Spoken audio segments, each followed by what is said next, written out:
Well, good evening, everybody. Good evening, everybody. This is the post-game national title show for the Game Time Live. I'm waiting on my guys to join in, but it looks like they may have dozed off or maybe hit the head on a ceiling or something, cheering on those Hoosiers. But that's okay. I'm your boy D. Cott. I'm here for the show right now. If they come on, that's fine. We'll see what we got. But congrats, there he is.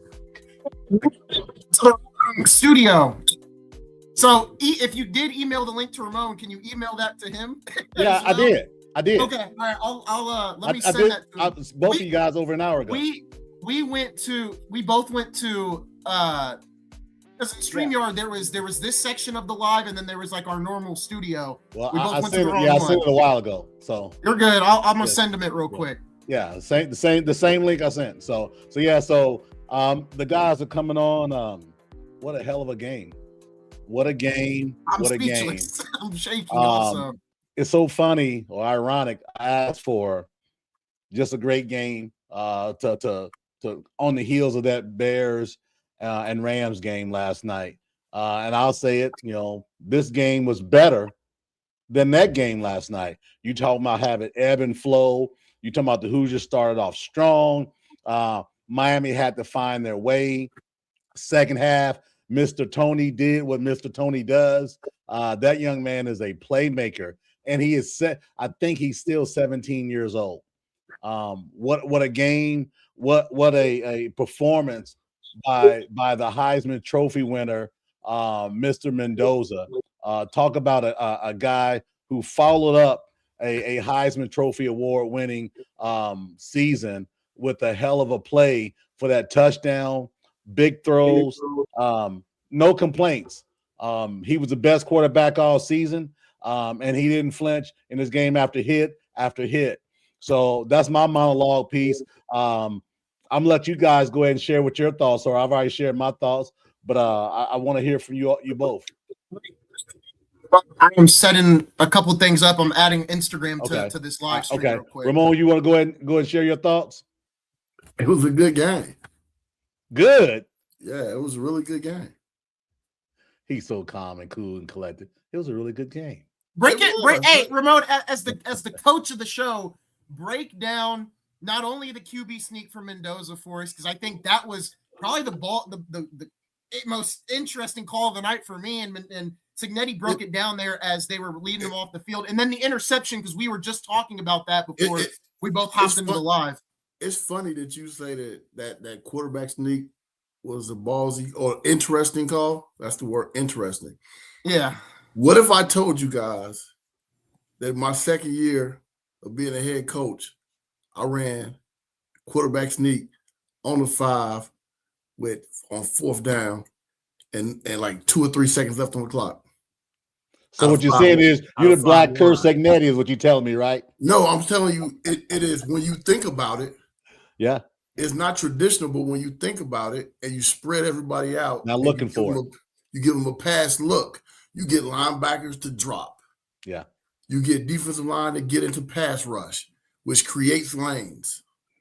So now you just got to be physical at the point of attack when you get close to the goal line. So when he did that didn't shock me. It was like people don't do it a lot, but that's a great call.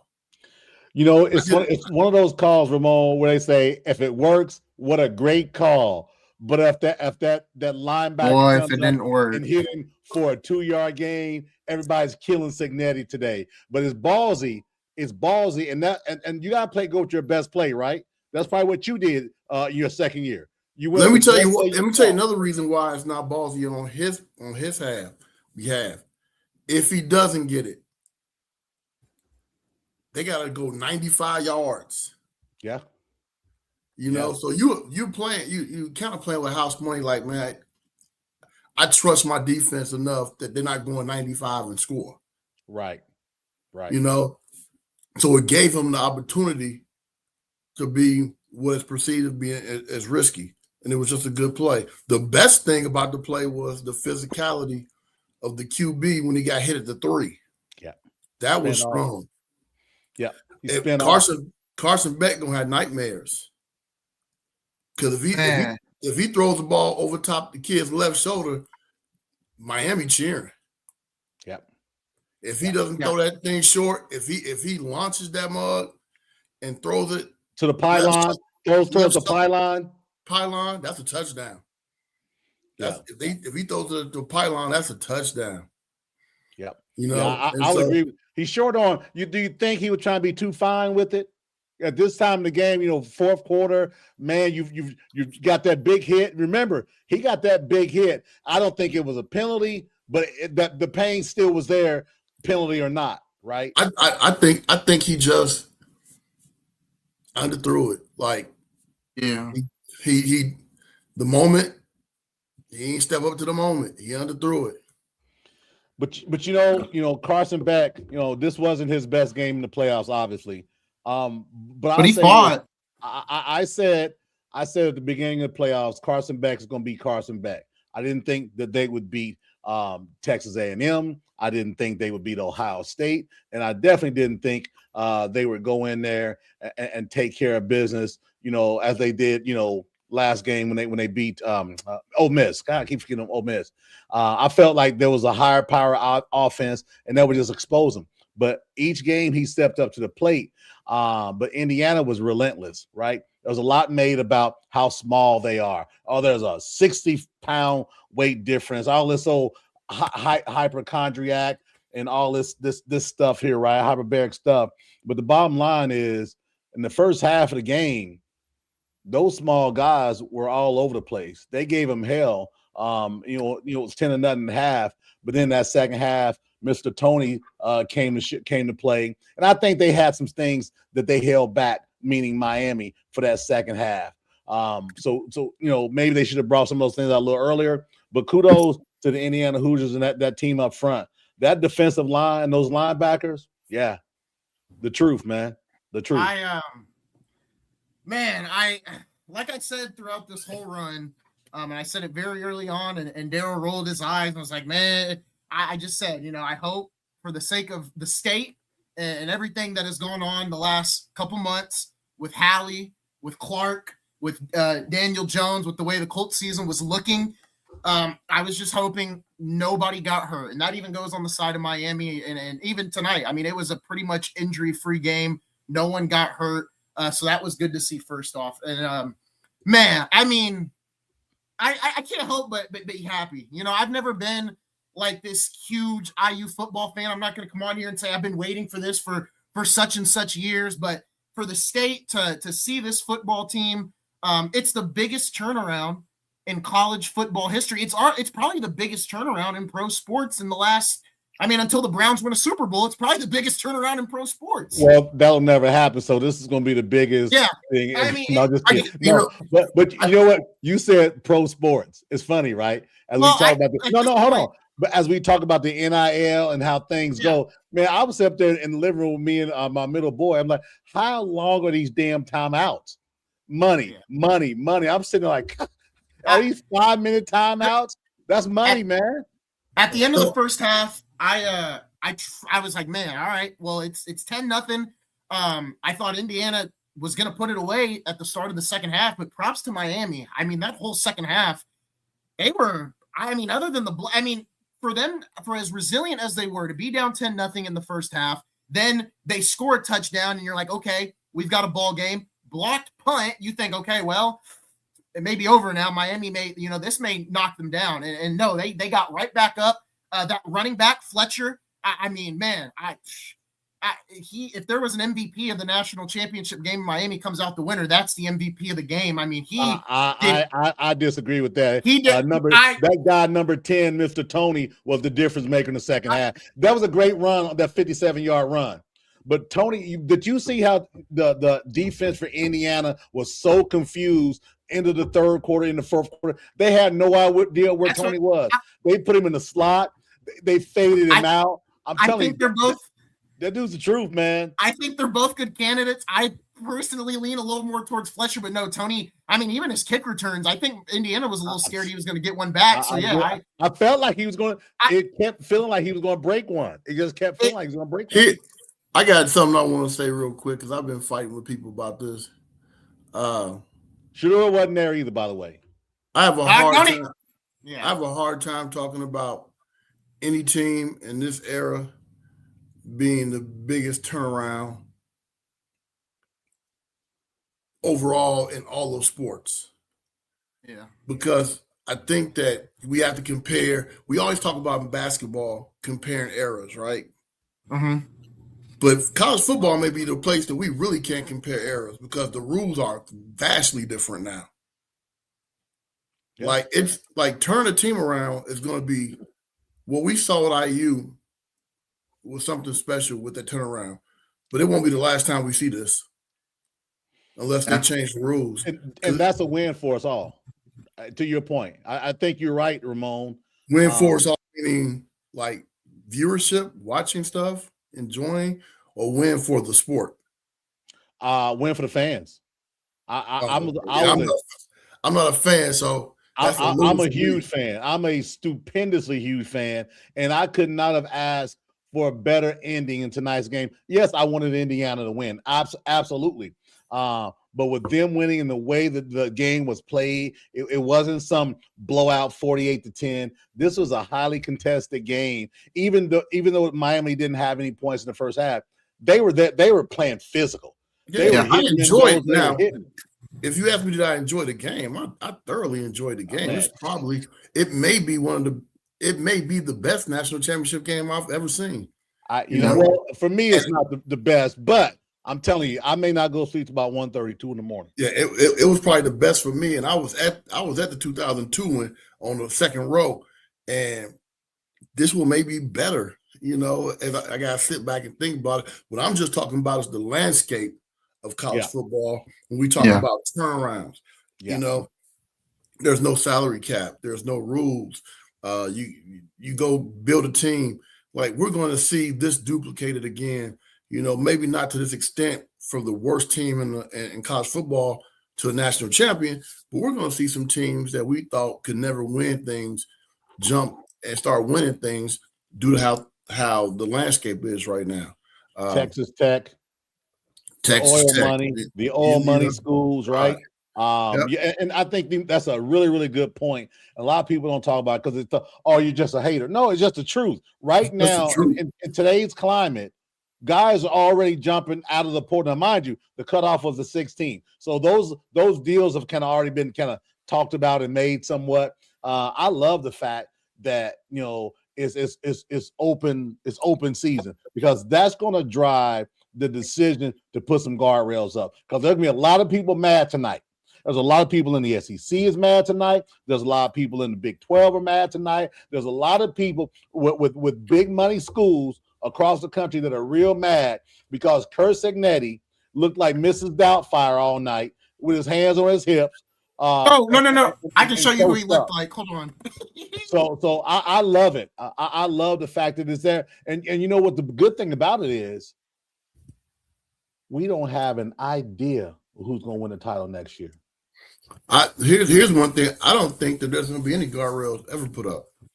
Man, I wanted to be guardrails because I like this right now, but I just think it's going to put some things in place. But that's the That's him. This is why I don't think it'll be any guardrails because they're making too much money. Everybody's making money. But couldn't that be why the guardrails up? Because look, you've seen the stuff on social media. They don't like these kids making money, man, or these young men making money. But if other people if ESPN's making money because this is it is. One of the analysts said this. They said college football is the most watched, entertaining thing ever because it's so dysfunctional. It's kind of like it's kind of like reality TV when the women are fighting each other. That's the most dysfunctional thing ever. But we always turn into basketball. Well, that ain't real though. This what we saw tonight was real. No, but we're talking about. This is crazy entertaining. So I don't know if they're going to ever change it because it's entertaining because it's dysfunctional and we love dysfunction and it's profitable. To your point, profitable, right? Look at the Lane Kiffin situation. Talking about dysfunctional. You talking about making, mother hand over fist or whatever the hell that statement is. Mm-hmm. That's it, right? And that's a good thing. But I know, Isaiah, you want to share something, so I'm gonna let you go ahead and share what you're thinking.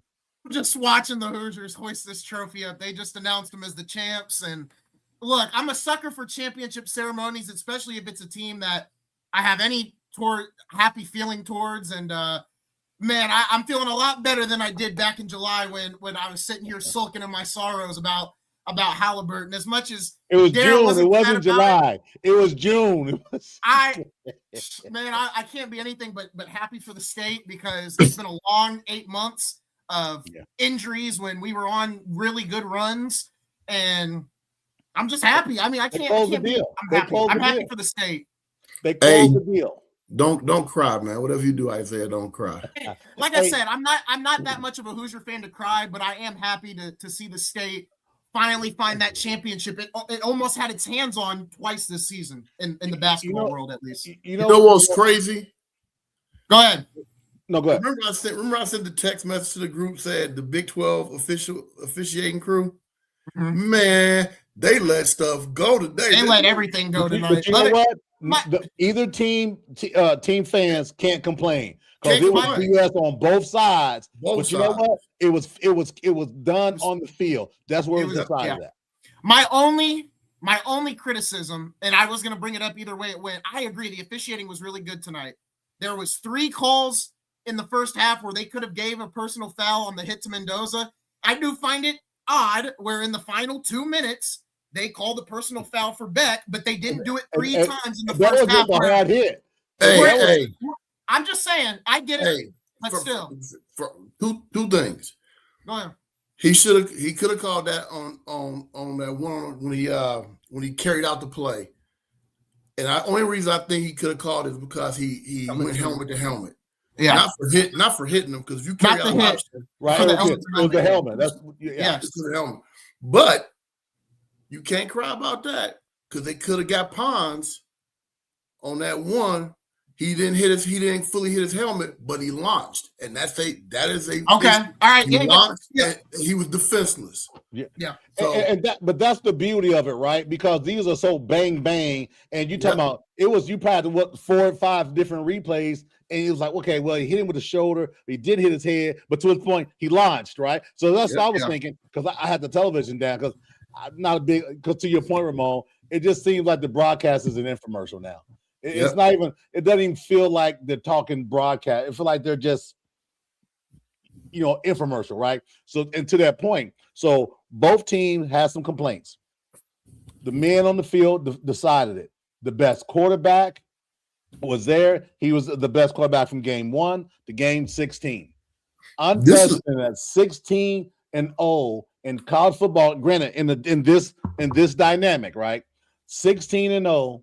Undefeated from beginning to the end. You talking about a lot of pressure in these last 2 games. What cracked me up, what I thought was ironic, is when I sent the text about the Big 12 referees, I thought there was going to be a whole bunch of flags thrown.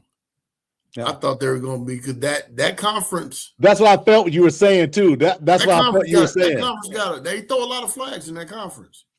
Physicality ain't one of the things that happen in that conference much. Well, right, because you're talking about a lot of spread offense, 5 wides, etc. Yeah. And now you're dealing with two very, very physical teams. It's like, we about to see flag after flag. Yeah, I'm thankful. I don't know how many flags total it was, but it definitely wasn't enough to sway the game. And the other thing with the Indiana, the way they played in the second half, they gave up that lead, and when after the 57-yard run, and then when Tony had his touchdown, 17-14. Now mind you, I would say the Indiana teams of the past would have done this. Well, no Indiana team of the past was this damn good, but it just felt like, here they come, right? If they get a stop, they're in trouble. But what did Indiana do? They went right down the field and kicked the field goal to give that defense a little bit of a break. And then it was settled in a little bit, especially after the pump block. What was the spread, y'all? 8.5. So people still won.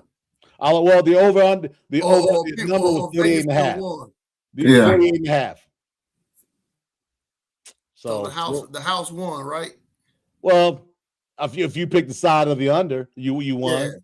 Yeah. So I don't think Vegas cleaned up a whole lot tonight, but a lot of people were thinking the under because they didn't feel like Miami would be able to score. So I'd imagine probably, if anything, Vegas probably took a little bit of an L tonight because of the under. Man, we have to look at the books and see what happens for tomorrow. Right. Take a look and see. But if as a betting man, they say you take the over because when it's over, right?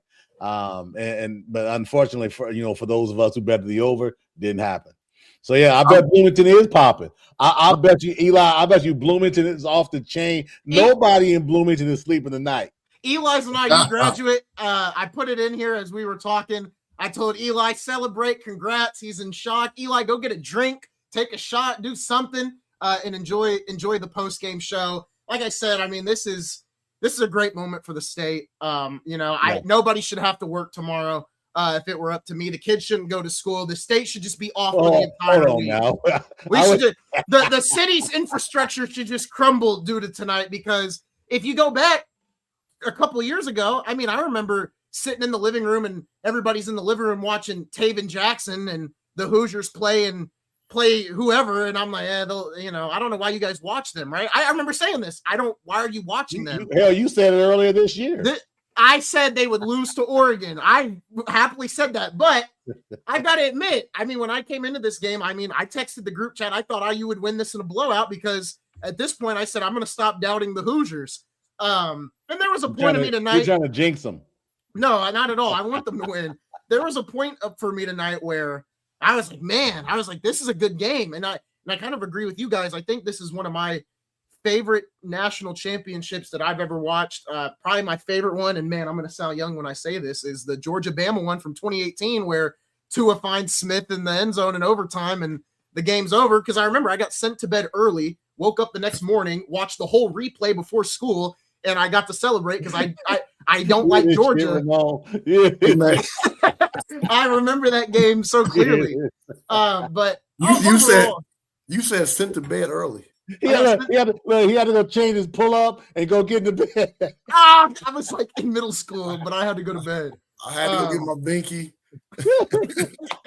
Either way it goes. Listen, so we talk about in this dynamic, right? And granted, we've been in the NIL world about the last 3 or 4 years, right?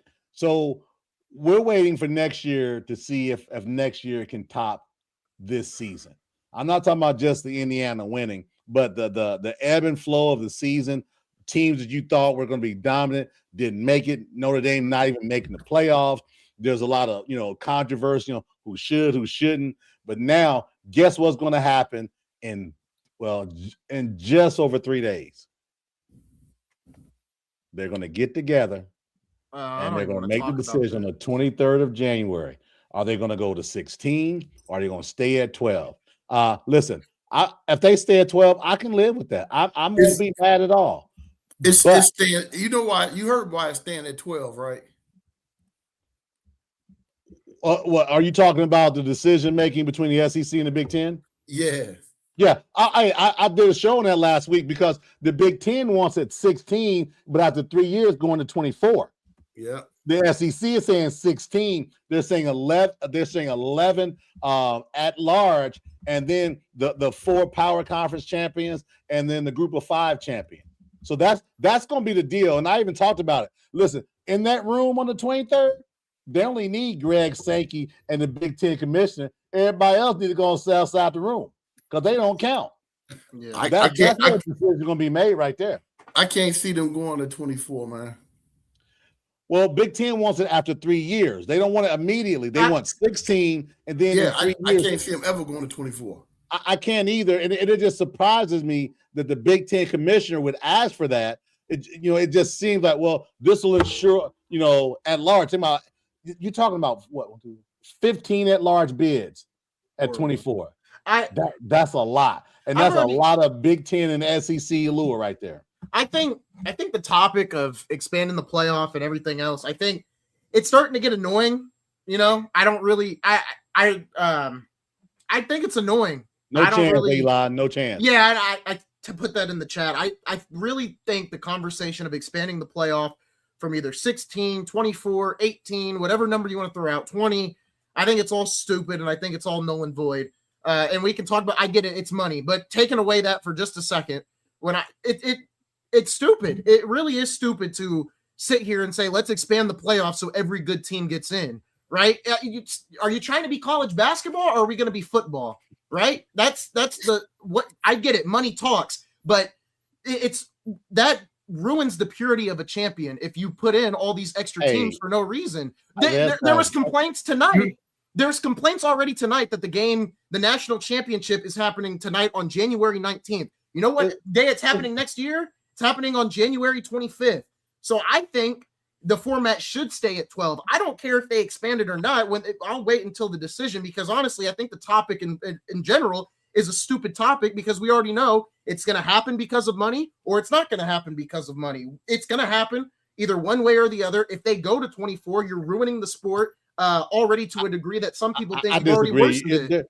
They're not ruining the sport by expanding. The expansion isn't going to ruin it. If they go to 24, we may not like. Listen, we may not like it, and that's okay. But let's not be that dramatic. It's not going to ruin the sport. Just like those who say, "Well, these players transferring every year is ruining the sport." No, it's not. It is. No, I disagree with the transfer, but I think if you expand the playoff, I'm gonna watch it no matter what. I'm not that dude that's gonna say, "Well, if they do that, I'm gonna boycott." I'm gonna have my butt down on this couch every Saturday looking. I don't think it's a boycott thing, but ruin the sport. There's like 5,000 kids right now without homes. You're right. That's crazy. Education. Well, I don't think nuts. You know. Hey, Brandon, welcome to the show. What's up, fellas? That's rough, man. But that expansion of 24 teams and the Big Ten pushing for it is because they got teams in multiple regions. So you got the Pacific, the Mountain, Central. We need all our teams in, because we want to be in every time zone and get all this money in all these markets. Like I said, I think the conversation for me at this point, I think it's annoying, because it's just like, well, it's either going to expand or it won't. I think, I hated the 14 playoff because it wasn't really a playoff. It was just I didn't think it was a good system either way it went. This ain't the same, Eli. I think the 12-team playoff, these last 2 years of the 12-team playoff has been probably the best format since the BCS, and I know everybody hated the BCS. I think the 14 playoff was still the worst idea compared to the BCS, and even before they had whatever system that didn't even have a national championship. Notre Dame won't agree with you on that. And that's fine. Notre Dame is out of the playoff and didn't play their bowl game, so they can sit at home and, like I said, they can sit in Cancun. And if they want to join the party, they can drive over to Bloomington. In Cancun now. The season's over. But Brandon, what are your thoughts on this? We're talking about the 23rd D-Day. Big Ten wants 16. After 3 years, go to 24. SEC wants 16 to stay at that. 11, 11 guaranteed bids, and then one for each of the Power Four conferences and one group of five. What are your thoughts on that, man? And celebrate the Hoosiers winning a little bit too, because that's what the. But we're gonna get to that. Hey, listen, I'll have to be at work till 8:00 tomorrow, and I'm like 5 minutes from work. I thought you were 3 steps from work. No, I had to call my dad. My dad being an IU fan, I had to call him real quick, so I had to boast for him. But no, I think 16 is your sweet spot. I think personally, like somebody said, I thought I heard that you get to 24, you're almost feeling like it's getting to March Madness there, and I think if you get to that point, hell, even at 16, I think in a year or two you're going to be. I don't think the conference championship games are going to matter anymore. You just get rid of those completely, and that's your first round of the college football playoff. Yeah. Do the conferences want to get that money up? That's the key. Depends how much the CFP is going to give them. That's going to be the difference. And see, I wish they would have a live, open auditorium forum for this thing on the 23rd. I would pay to sit in that room, because I would love to hear some of the conversation that's going on around 16, 24, 11 guaranteed bids. I would love to be in that conversation. Yeah, it's hell, I think you might do a filibuster there possibly and just keep talking the whole time with him. But no, I Hell think yeah, I'll be they all day. it'd be a 7-hour thing. But no, I think hell, I'd even be okay. I think max wise, I'd be okay with 18 even if you went to an 18 instead of a 16. But at some point, you're going to get these teams in there. Like, really? I mean, we bitched and complained about Tulane being in there and JMU being in there. I think at that point, they have to kind of just have their own something. At that point, if you're going to put that many teams in, but You gotta pay them too. Yeah. yeah. So we go to 18 or we go to 24. Are we cutting the regular season down? You're cutting the conference title games out, and Ooh, yeah, you're probably cutting the regular season The out. reason I asked this, 16 games. I played in a 16-team tournament in college football, and I played a regular season, and man, that's a lot of football. That is a lot of football. Dude, Yeah. we're old enough to remember when it was 11 games, Ramon. We said that earlier on the show earlier, right? 11 games. It was a lot of football. 5 more. 5 more. Now, if you're talking about more teams, or we talking about more games, and to your point, remember the SEC just went to a 9-game interconference schedule. So Even that's if you 9 right there. Even if you drop it to a 10-game schedule, the way these conferences are, you're not going to be playing everybody, right? You might not even play. You might have a soft schedule. Man, that's another fight, man. So when Everybody you say scale back, who you remove? Game. 49ers had a soft schedule this year and got to the it's part of the game. I understand the soft schedule, just the length of a season. If you start, if we're there in the summer, those kids are taking summer school. They're with the strength coach in June. They're coming out of spring ball. They're going with the strength coach in June, hitting camp in July, playing week 0 in August, all the way to February.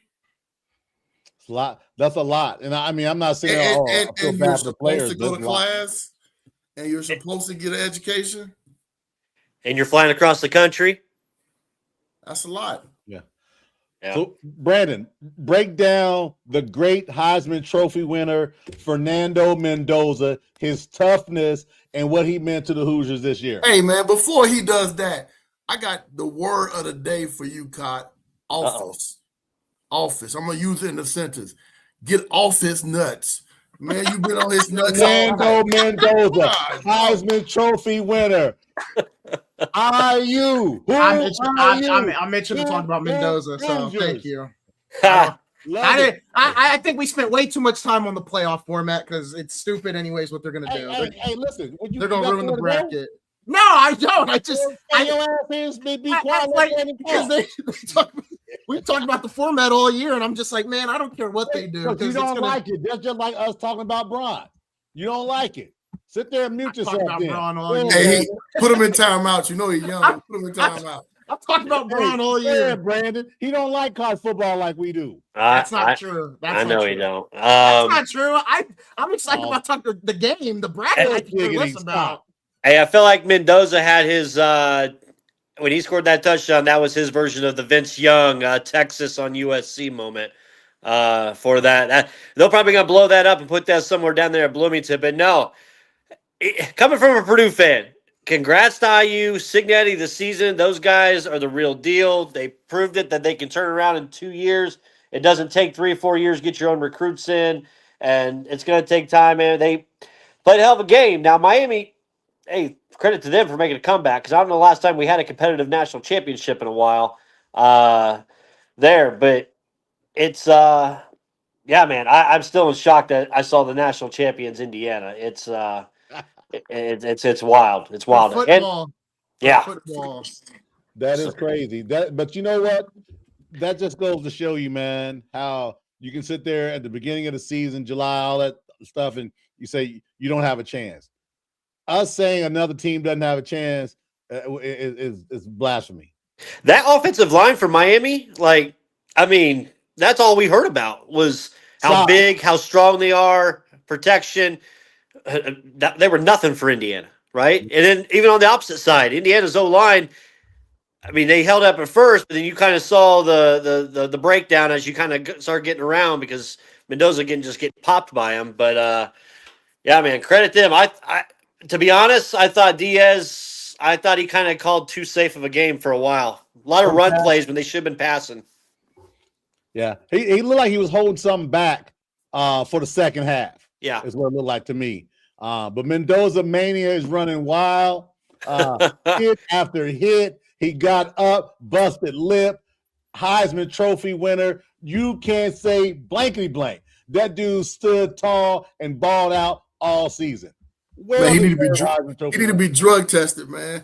I think I've already been online already to get me an 8x10 glossy of Fernando Mendoza. And you bet not, man. You make it seem like you went to Alabama. Woo. Dude, listen, you got to respect that dude the way he plays. Oh, I do, but balled out. I love everything about that dude this year. And didn't know a damn thing about him in July. And be honest, I did not know a damn thing. I knew he was at Cal and he came over, but it was a gnat on a dog's butt. Now, you know what? I'm not gonna have any more kids, but if I had another kid, I would probably name him Fernando or Fernandi. Never say never. I'm done. The doctor made sure that you should probably name him Fernando. That's what you should probably name him. Fernando. Hey, but check this out. What's crazy? What's crazy is this with the transfer portal and NIL and 13 years of eligibility. Preseason rankings should go away because you don't know what you got. Mm-hmm. We've been begging for that for a while now. I mean, it's really crazy now. You never know. You like, and the star system, the 4-star, 5-star, that's appropriate when you're coming out of college. I mean, out of high school. But if you spend 3 years in the program, your 2-star should have turned into a 4-star if you've been in a program, an adequate program for 4 years. You're no longer a 2-star. You were a 2-star when you were at Warren Central. But now you've been at Penn State for 4 years. You're probably a 4-star. You're probably that good. So winning the Natty bumps you up, but should bump you up now too, I think. Yeah, I mean, definitely. Yeah. So a lot of that stuff is like, and then some of these guys who are jumping in the portal who didn't play well at their previous school and sat the bench, they're not really a 4-star anymore. They're probably like a 3-star, 2-star, 1-star, So, man, that whole star thing is kind of overblown, especially in the environment we're in right now. But they showed what he showed and what he proved and what the last 3 champions proved. Get older kids, keep your kids that know your system and know you, add a piece here and there, and win a championship. And Michigan did it well, and I hate to say that shit. Ohio State did it last year, and Indiana took it to another level this year. 3-year Big Ten, D-Cot. Hey, man, I love it, man. Listen. The SEC what? I know there are a lot of people who are biased about, their fandom. I'll give them all that, man. Indiana was best team start to finish. If you saying anything else other than you're just a bitter excuse maker. Somebody's gonna probably say, well, they had an older quarterback. Well, hell, Beck is older than Mendoza. Now what? And down the line. So I'll chronicle that as well too. So if you're not giving Indiana the credit that they deserve, you just bitter and just want to make yourself feel good about your team not winning. And that's so be it. I can't wait to hear Paul Feinbaum. I may call his show and drill him because he's been real negative towards the state of Indiana and the Hoosiers. They're gonna arrest your ass if you call. He may need to get some heat because he talks a whole lot. All Indiana's done is play ball. Hey, Brandon. Yep. Cock gonna log in for penitentiary, man. All right, they're gonna revoke his Alabama. I'm telling you, man. You better leave them people alone down in the SEC land. Hey, you know what happens when we talk bad about SEC or so? Something happens to our show, we go off the air, we get right. You gonna log in? Yeah, you can't log in.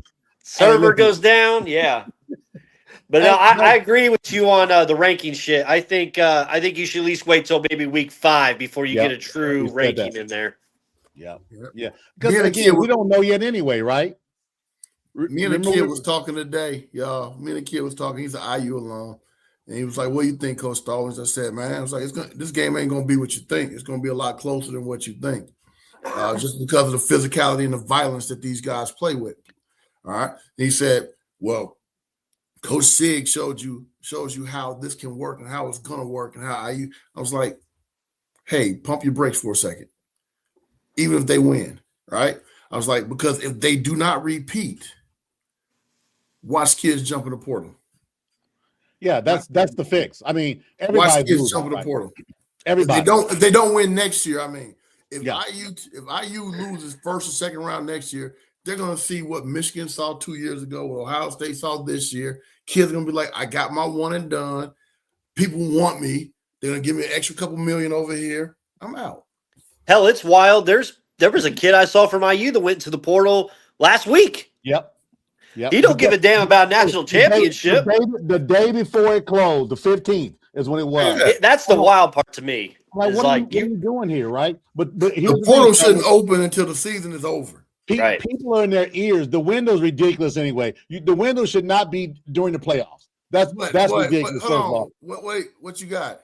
Titans have hired Robert Saleh. As what? So you're mad about us talking about the playoffs. You bring from damn Robert Saleh to the damn Titans. That's what I'm talking about. Did they just watch the game on Saturday? What happened? Man, please. Hold on. I was talking about the bracket convo. I wasn't talking about the game. I'd rather talk bracket than damn Robert Saleh going to Tennessee. It's a good hire. What are you talking about? The hell you talk, man? See, this is my point. That's my point. Hey, you don't like football. Just say it. I want to take a commercial break. Serious? Please, no, I don't like get the hell out of here. Because Cleveland still ain't got a coach. Neither does my Steelers. No, going off the rails. Now it's going off the rails. Nobody want to coach that dude. Set it up, Ramon. You just nope. Brandon, go ahead and finish your story about NIL. Go ahead. No, I just thought it's crazy, man. You go in the portal.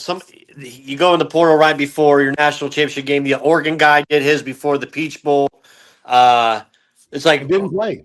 What are you there for? Are you there to win a national championship? Or are you there to try to get exposure to get yourself to go to the league? I don't know. Maybe these kids nowadays have a different mindset. I'm sure they do than what I had back then. But I know on team aspect, I was more for like you're there to win the ship with your boys. And it's like I said, we've said it before. You guys have said it on your show as well. Like there needs to be some groundwork. There needs to be some rules put in place. There needs to be a czar to kind of just. And college basketball just changed their portal. Yep. They've moved it now, which is what the football needs to do. Which was a good move. I mean, I said a couple weeks ago, if college football fans feel like they have it all bad, I mean, college basketball transfer wise and all this and all the politics stuff wise was in a much worse spot than college football was. Honestly, college football is in probably a really good spot, in my opinion, with the parity and everything else. I know there's everything else that we've talked about, money, but compared to its counterpart, college basketball, college basketball was in a much worse state. And I think, they're starting to hopefully get that thing figured out with the rules that they have put in place. Yeah. Now I know this will tee up Decott, so I know he's going to go off here in a second. So how much pressure now does this put on Notre Dame for next year that they got to produce that IU's now running the state? They'll still underperform, so it's fine with me. They'll lose in the first round, second round. They'll never win the big one. They'll get to the big one. Don't worry, I've already sent 4. I've sent 4 tweets to Barry Odom and Mike Babinski already tonight. So yeah, they'll never win the big one. It's all right. Freeman will have an NFL job before they can even think about winning a natty. So I'd love for him to go to my Steelers. I tell you what, 20 years, book it. 20 years. To your point, Brandon, earlier, if Freeman goes to Pittsburgh, however old he is, add 20 to it, he'll be there. Hey, Freeman and Notre Dame, I don't know what they've done with admissions. They're killing the portal right now. Yep. They're killing the portal right now. So is LSU. Isn't LSU doing good too? I mean, I expect LSU, man. I've never heard about their extremely hard academic standards in LSU. I want to see how it plays out on the field. We got a lot of guys that are top end guys. They're saying this guy went there. I want to see what September and October looks like. They got one of the stronger recruiting classes overall from recruiting, from the portal. They had decent retention. I'm like, they're going to get into the playoffs next year because of the rules. Even if it's 12? Yeah, they get automatic. Yes. All they got to do is They get an automatic. If they're in the top 12, That's why people are in. begging them. That's right, because people are begging them to go to a conference. Yeah, that conference stuff, they don't need it now. If they're in the top 12, they get automatic bid. I need to see some more from CJ Carr. I need to see more from him next year. I don't know. No guarantee. Top 12, boy. The way rule. They fade away this year. I don't know. So if they're in the top 12, they just get in? Yep. It's a stupid rule. Well, they'll be 13, Isaiah. Don't worry about it. They'll be fine. I hope they never see the playoffs again because they're a wasted spot. You know, Isaiah, Jesus is not happy with you. Man, look, I'm all good. I just Notre Dame doesn't deserve to be in, and they're sitting at home and they're sulking. All right, Purdue's got basketball, so they're good. Isaiah, that's not fair. They've gotten over it at this point. They've gotten over. Are you sure? Because I just saw a tweet that just said still the last team to beat Indiana, so they're clearly not over it. See, if I see that, I'm going to go nuclear. They're the Dallas Cowboys of college football. I'm going to go nuclear if I see that. They're still the only team to beat Indiana last year. I got a question for you. Who leaves and who stays? Who declares and who stays for this Indiana team? I have no idea. I don't even know. You just don't know. I mean, when people are in these young men's ears, you just don't know. Hey, you got your ring. You're good. Now go to school X. They're going to get you $280,000 more a year or whatever. You know how I can see more staying. Yeah. I really can see Sig talking him into staying. I really do. Hey, when Sig put his hands on his hips and give you that look, you're going to stay. Hey, give the picture. The picture up again, Isaiah. Hey, when Sig gives you this look, you have no reason, no choice, no nothing but to sit there and say, "Okay, coach, I'm staying." Damn, for anyone that doesn't know, that is the boss in the scene from The Incredibles where he's talking to Mr. Incredible and he's damn. Yeah, that's right. that's it. When that picture comes up, hey, it's shut down. You ain't going nowhere. And honestly, remember The Firm back in the day, the movie The Firm with Tom Cruise? Hey, you ain't going nowhere. And honestly, with Dante Moore staying, which at this, because even there was last year, right? I wish Ewers would have stayed. He had a lot of offers in the portal. He chose to not. We knew we get a Quinn Ewers sighting again. I'm bringing up an example. He had the option. Does D'Angelo Pond? I'm not going to get a word. Ewers had the chance to stay. He had multiple offers up on the table. I thought Dante Moore was leaving too this year, and he would have clearly, and he chose to stay. So what's Raiola going to do? Because he committed to Oregon. Is he going to leave again? Be the highest paid backup in college football, right? I was wondering what he's going to do. So does you guys think does Pond stay? Depends on who's in his ear. I think that's what matters. Let's just take guesses. All this is guesswork. Yes, I say stays. I'd say yeah. Yeah. Does Coop stay? No. I wish he would. I hope he does. But I doubt it. I mean, can I text his dad real quick and ask him? Yeah. I can text his sister.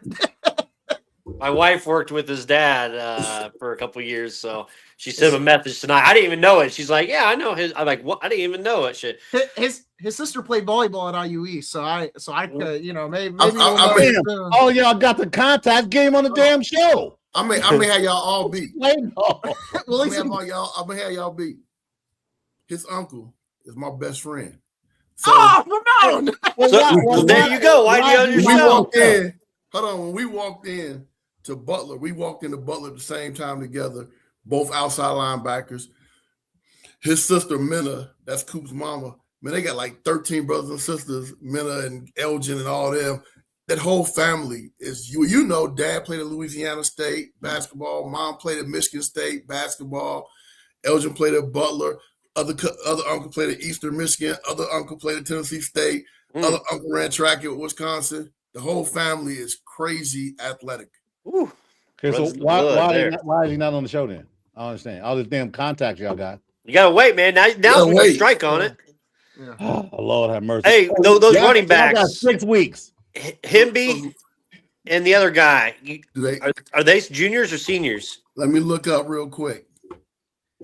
What number is Himby again? I think he's 8, maybe, or 8 or 5. I do think Decker's gonna go. Black is a red shirt senior. Okay, so he'll be gone.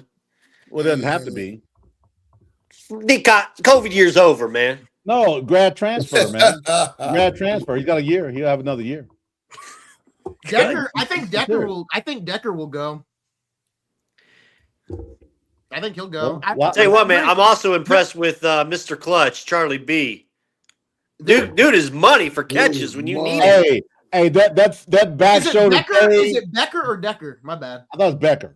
Okay. Becker. I think Becker will go. People are already saying he reminds them of Alec Why Pierce. would he go? He ain't do nothing the first half of the year. No, I think he needs to stay. I don't know. We'll see though. Hey, it's not NBA. It's a little different going to the NFL draft. Yeah, he ain't going to the Lakers. He ain't Bronny. They're both red shirt seniors. Okay. Grad transfers, man. They got that grad year. One more year to buy up at the bite of the apple. You never know. But no, hey, listen. Do we agree though that Fernando Mendoza had the most wonderful, beautiful Heisman Trophy season of any quarterback in the last 10 years? No, give me a no, man. No, more beautiful, lovely. No. The way he talks about his mother. Come on, y'all stop hating. Office. Joe Burrow eviscerates it in any sense of the word. Joe Burrow can't stay healthy. He's done in the conversation anyway. Devontae Smith eviscerates him on any planet of the world. I mean, come on. Mendoza overall. That's it. You're just trying to get him on the show. That's what you're trying to do. He's dignity. He loves his mom. Wonderful. Clutch. Take big hit after big hit and came right back. Oh man, you gotta love that. I'm gonna try to get him on the show. I know you are. I'm happy for Mendoza. Don't get me wrong, but it's a very happy. Let me know when you're gonna get him on the show so I can call in sick. Now make sure you get the right one. Don't get the younger brother. Hey, I get the brother too because I tie him in too. He's probably the second best quarterback in the Big Ten. He kind of trying to get that NIL a little bit, isn't he? He trying to sneak into it. No, man, listen, man crush for sure. I ain't front. Man crush, 100%. I'm letting D-Cot have it tonight because I know he knows tomorrow he's gonna have to watch a lot of NBA and college basketball starting. Man, listen, I'm okay with that. I'm okay with that because this was the peak of the college football season, the best season I've seen since I've loved college football. Is this title for you, D-Cot, better than all the Alabama national titles that you've seen? Yes. Absolutely. I'm going to tell you why. Because for me, because Indiana has been a doormat for years. I've got on this show and people say, well, Kurt said they should be careful about running up the score. And I said, run up the score. They wasn't thinking about you all these years. Best Indiana team prior to this, 1967, Indiana Hoosiers against the best running back ever in college football, O.J. Simpson in the Rose Bowl in 67.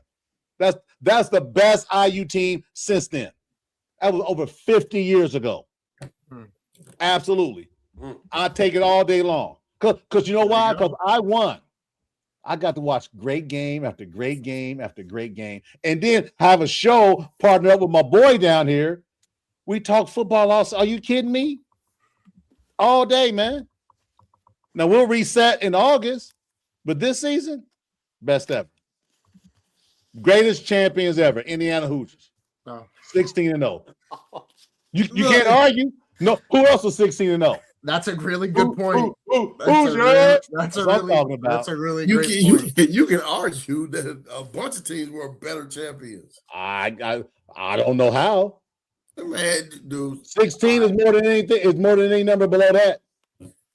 So the next team, if they expand the playoffs and somebody's 18-0, they're better. Yep. Man, you about to make me man. The sponsor's gonna kick me off for cursing at you. Hey, listen. Let the Hoosier hate begin. Let the Hoosier hate started. It's already started. They're a very, very good team.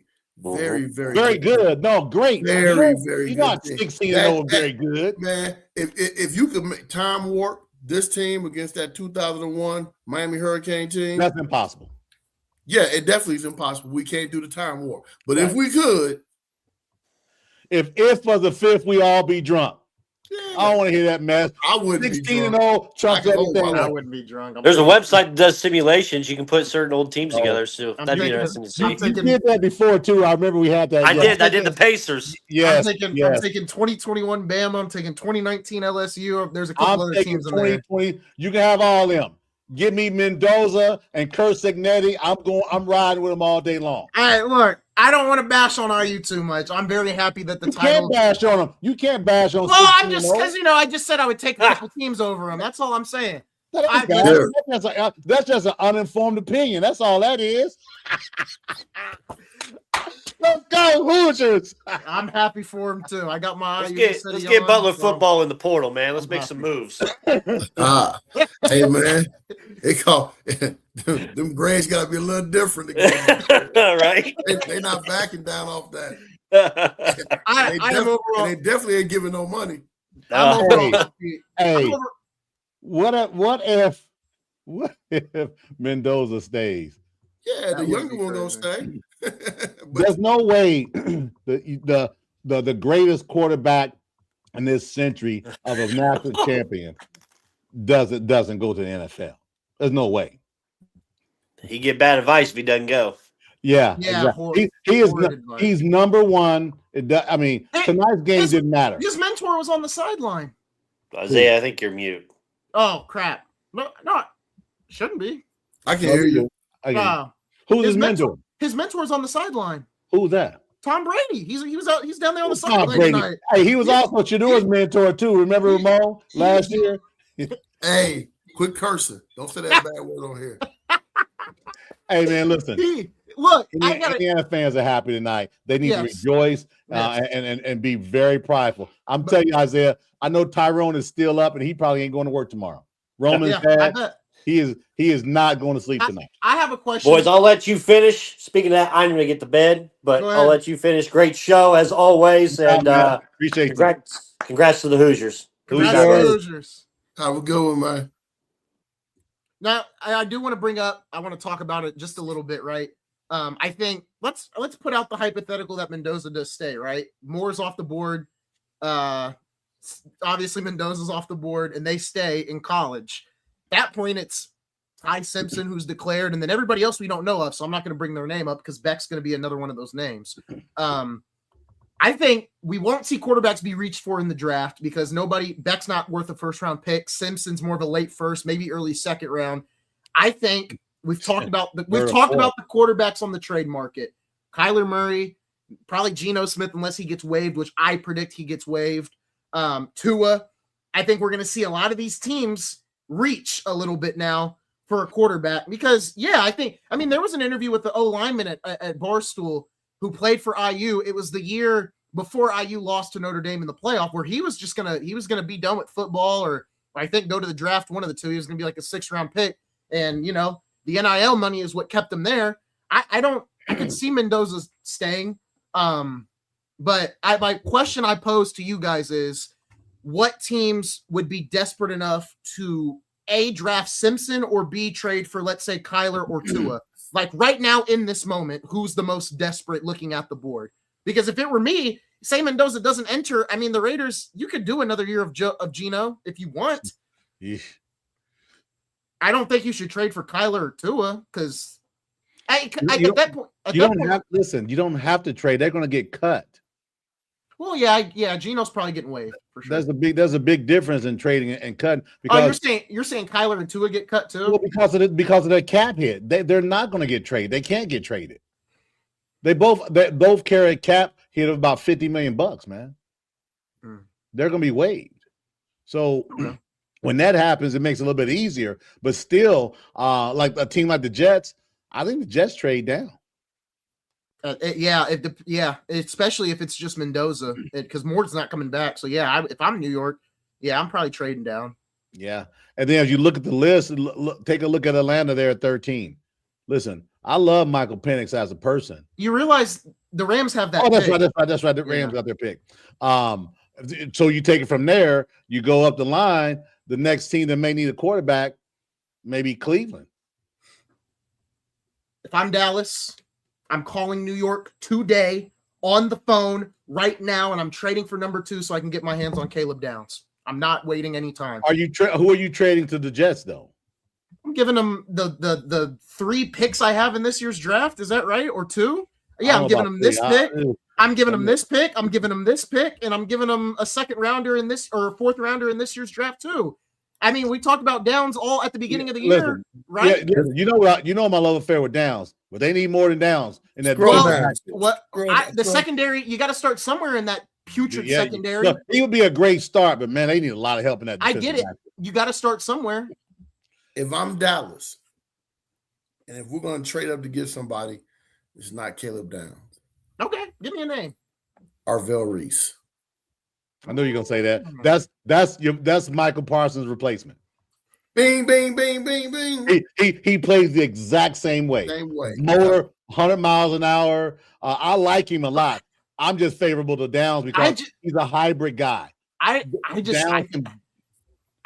think they'd be crazy. I get it. I think the whole draft for Dallas should be spent on the defense, but I think most of the draft should be spent on the secondary more than anything.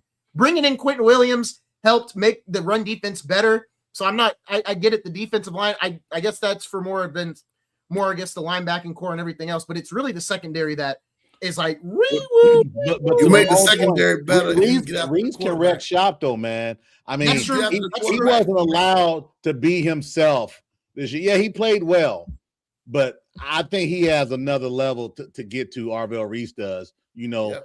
Listen, for me, you can't go wrong with Downs or Reese. I'm preferable to Downs because I just think he has more things on the defensive side to offer, right? Yeah. The dude's sharp, he's bright, he's a ball hawker, his instincts are crazy.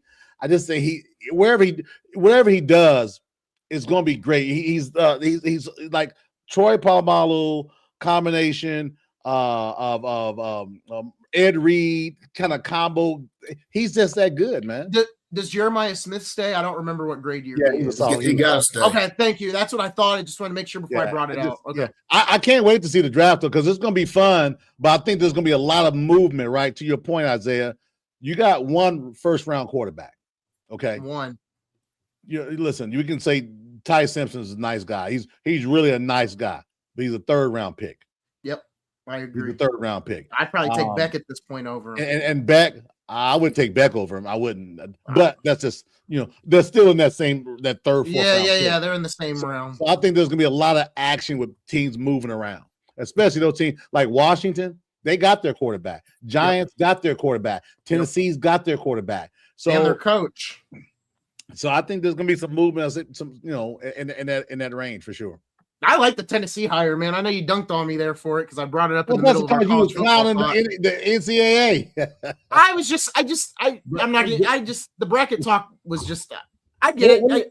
But speaking of Saleh though, right? And he had a really bad year with the Jets. Really bad when he left the Jets and came to San Francisco. Started off good. They had the injuries. He looked like a beaten man after they got that thumping this past weekend. So clearly the loss didn't impact his ability to get another job. So a lot of people see a lot in Robert Saleh. I hope he has an opportunity to do it this time because I don't think there's going to be a 3rd chance coming off the heels. You're good. Go ahead. Of being a head coach. We'll see. I like the Saleh hire. I thought Saleh in New York was going to work, but I think they wasted Saleh for Aaron Rodgers and trained for Devontae Adams. I truly believe Saleh didn't want Devontae Adams. Obviously you want Rodgers. I don't think he wanted to trade for Devontae Adams. I think at some point it became more of Rodgers' show than his show, which is it's gonna clash, right? So it happened, and I like Saleh as a coach. And I think the more and more I've sat and I've watched some other people talk about the Stefanski hire, and the more and more I've talked about it and thought about it, I'm starting to come around on the Stefanski hire a little bit more too, because if you look at what he did in Cleveland in the years where they were successful and Baker was healthy and they had, look, the blueprint that he had in Cleveland when it worked, he had a strong running game with Chubb and he had a decent quarterback in Baker Mayfield. I think he can help elevate Penix, and you've got, let's call it like it is, you've got probably the best running back in the NFL, or second best, top 3, right? I think this is a good groundwork for Stefanski to work with, and I think the other difference in Cleveland compared to Atlanta is Cleveland, you didn't really have much of a wide receiver one. You have a really good wide receiver one in Drake London. I don't even think we've seen his full potential quite yet. But you need a quarterback. I don't think so. I think Penix. You don't need a quarterback? No, I think Penix is fine. Penix not even playing this year, man. I guarantee you Gabriel Dillon will be a Falcon next year. Oh my goodness! I'm not even gonna. I guess sure, but I don't know. I don't think he'll be a Falcon next year. I think Penix. I mean, I think Penix had his up and downs. I mean, obviously, it sucks he got hurt. But I think this is his third ACL, man. Yeah. Oh, you're talking about that? Yeah. Okay. That's kind of a big thing. No, yeah. I just forgot. I didn't realize he had 3 ACL tears. Yeah. It's been a minute. Yeah. He also played at IU, which feels like centuries ago. Talking about Kirk Cousins is in his. Ramon, is this year 15 for Kirk Cousins? Yeah, like what he started. You need a quarterback, man. I mean, it's great. That's fancy, but they need a quarterback. Yeah. Yeah, we'll see. I'm telling you, Dylan. As soon as my man knew that he was going to be out of Cleveland, he went ahead and benched Dylan so they can cut him and he can pick him up. Yeah. We all want to do these conspiracy theories in Cleveland. There's mine. There you go. I don't think he's that fond of Dylan Gabriel, and if he is, he shouldn't. He should never have a head coaching job what he should do is try to trade as much as he can in Atlanta to move up to get Mendoza. I don't think that's going to be capable, but that's your guy you want. The Raiders got Mendoza, and you know what? I've been very up and down on Mendoza this whole year, right? I've been very.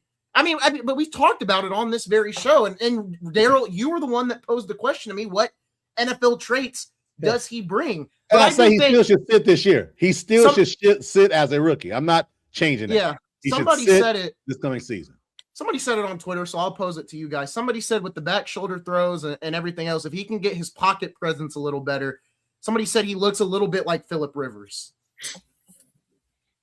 Which one? The one that came back for the Colts these last couple of games? Well, he doesn't throw like he's throwing a shot put, so I disagree with that. Okay. And also he can move around. Phillip Rivers was a statue from the year 1 leaving North Carolina State to year 73. This year playing with the Colts. Ramon, I would love for you at some point, maybe when you do your first Ramon's Playbook episode, I'd love for you to do some type of breakdown on Mendoza heading into the draft. I think it'd be really interesting because I think a lot of people truly don't know how to gauge him. And, I'm curious what you think. I'm curious what Todd McShay thinks, Kuiper, I'm curious to see what. Oh, man. Mark Fletcher in there throwing punches at the Hoosiers, man. They just popped the video up there too, man. Come on, man. I'm curious what happened. Mark Fletcher, the guy ran for the touchdown, man. They got a video up on Yahoo. He's throwing Yahoo. He fighting cats. Yeah, man. Come on, man. See, yes. Yeah. I want to congratulate him. Hopefully, it's AI. I don't know. We'll see. But anyway, it's all. Listen, you should be disappointed. You lose. You had a great season. You're disappointed. You lost your last game in your home stadium. I get it. It's just win with class, lose with dignity. That's all. Yeah. Good stuff, man. We've been in this thing over an hour. I'm going to be calling Mendoza. I got his. I think I got his burner phone. I'm gonna call him and see if we can talk while he's on the bus. Heading back to the hotel. Going back to the hotel. They're staying the rest of the night. They're leaving tomorrow. Okay. So yeah. So I'm gonna see if I can touch with him. See if I can get him on the show. You gonna hit him up, man? See if you can get him on the show. Man, listen. The M in Mendoza stands for man crush. I could do a show tomorrow. I mean, there's a lot to talk about right now. I can't. I'm out for this week. I got reviews. Yeah. Employee. Yeah, I got. This is gonna be a crazy week for me. I don't know if I'll have. Yeah. Much time at all. No, it's been a really good week. I think for me, I think all the NFL head coaching hires have been pretty good. I think I'm a little iffy on Miami's. We'll see how that one turns out. But right now, I'd say most of them, I'd give an 8 out of 10, 9 out of 10. Giants get a 10 out of 10, obviously, for me. But I like the Saleh hire, and I'm coming around on the Stefanski hire for sure. So I'm not too mad at the hire so far. Well, as we pivot on, this is the last meaningful college football game. Yeah, we got the Senior Bowl on the 31st. I'll definitely be watching that. I know you all won't probably, but I'm gonna watch the Not at all, man. I gotta get a little bit. I got my last little bit of football, and then we head into basketball, college hoops Saturdays, and NBA. So we're ready to hit the ground running. Man, I just watched this. I watched them throw that punch, man. That's crazy. Yeah. Hey, Ramon. Isaiah's the one who voted for Bronny as a starter. You know that, right? Oh my goodness! I don't even know. Are we still talking about LeBron and Bronny? Yeah, Can we just talk about other basketball? Yeah. There's other great basketball that was played tonight. I like talking about them. Those are my guys. I want to talk about the great the New York Knicks looked absolutely horrible against the Mavericks. That was disgusting. Now they look horrible. I mean, they looked horrible tonight. I'm not saying in general. Like I said, they're fading. They're continuing to fade. Look for the New York Knicks to make a move at the draft deadline. I mean, at the trade deadline. I will see. But yeah, they need to, because they're a mess right now. Ramon, they're 7.5 out. How are you feeling about basketball season coming up? You excited to talk about it? That's what got us our start. That's what built our fan base. I'm never excited about the NBA. But see, he said basketball. I'm not excited about the NBA. You don't have to college basketball. I like. It's got me going. It's giving me a little bit of oomph. So I'm gonna be ready to roll. I got to start doing my work, man. But I'm ready. Unlike my old head counterparts, I'm excited for both. I know the ref crying and the fouls just are too much for their hearts to take. You just love the flopping. That's all you know. So I get it. Not true. I hate the flopping just as much as you guys do sometimes. No, you don't. It's just, no, you don't. I will admit. No one hates the flopping more than I do. That's very true. For me, sometimes it doesn't bother me. It always bothers me. I will say this. I hate the complaining to the refs. I do agree with that. I'm thinking about getting that's a clear shot at Luka. So yeah, I'm thinking about getting me a custom toy Ja Morant autograph gun Glock. Oh my goodness! All right, Ramon, go to bed. Go to bed. Hey, look, we'll catch up, y'all guys, in the chat this week and everything. But if there's some time, it'd have to be probably 8:30 is something like that, because it's 4-day work. I mean, I'm appreciative for being off today, obviously, but I've got about 5.5 days worth of work to squeeze into 4 days this week. So, right on. And if y'all, just before we sign out, congrats to the IU football team, coaching staff, university, alumni. Enjoy your 365 days, baby. Enjoy it. Yeah. Welcome to the table. Welcome to the table. There you go. Yeah. Props to Indiana. Props to IU. It was a fun year to experience. I'm happy for Mendoza. I'm happy for Signetti. Happy for the whole state, as I've said previously. So we'll see what happens, man. It's going to be. I mean, it's only going to get better and better in Indiana. You got the Fever. You got the Hoosiers, football-wise. Pacers are going to have a top 5 pick, top 3 pick. Hopefully number 1 overall. And then the Colts will continue. I've talked to Commissioner. 84 is in the background. They owe the Pacers from 1984 with the Patrick Ewing fiasco. It's locked in. There's no need to tank. Pacers will get the number 1 pick in the NBA 2026 draft. It's going to be a great year for Indiana. You got the Pacers coming back next year. The Fever are going to probably be just as good as they were last year. The Hoosiers, the Gary Bears are going to be really good too for the next couple of years. So I'm excited to watch them in Indiana.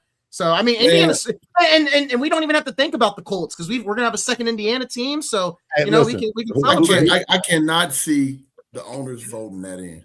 Dude, that ain't gonna happen. I'm joking. That's just to get some money too. Yeah, I just can't. All good. We'll see what happens. Hey, y'all see these schools starting to close? Yeah. They were closing them at 6:00 earlier today, because I guess it's gonna be cold. IPS. Yeah, most of them are. Not yet. They ain't shut us down, man. No. Hey, before we go, I want to say thank you guys for being who you are. You guys are really good at what you do. We're really good at what we do. Yeah. And then stay on once we get off live. I got something to tell you. Okay. All right. Well, folks, let's go ahead. We're going to wrap this one up. That is going to do it. Mendoza, baby. Shout out to Mendoza here. I got an IU East video, and it's close enough. That's him. Shout out to the Hoosiers. Roll Hoosiers, baby. Roll Hoosiers. I hope you guys celebrate. Tell your boss, leave me alone tomorrow at work. I don't have work tomorrow, so I'm going to celebrate. And I'm gonna really regret this tonight. You guys enjoy tomorrow. I will enjoy tomorrow. We will see you guys for another episode of Game Time Live here in the next couple of days. I'll have an after hours episode coming up as basketball season's about to get underway. We'll see you guys next time for another episode of Game Time Live. See you guys soon.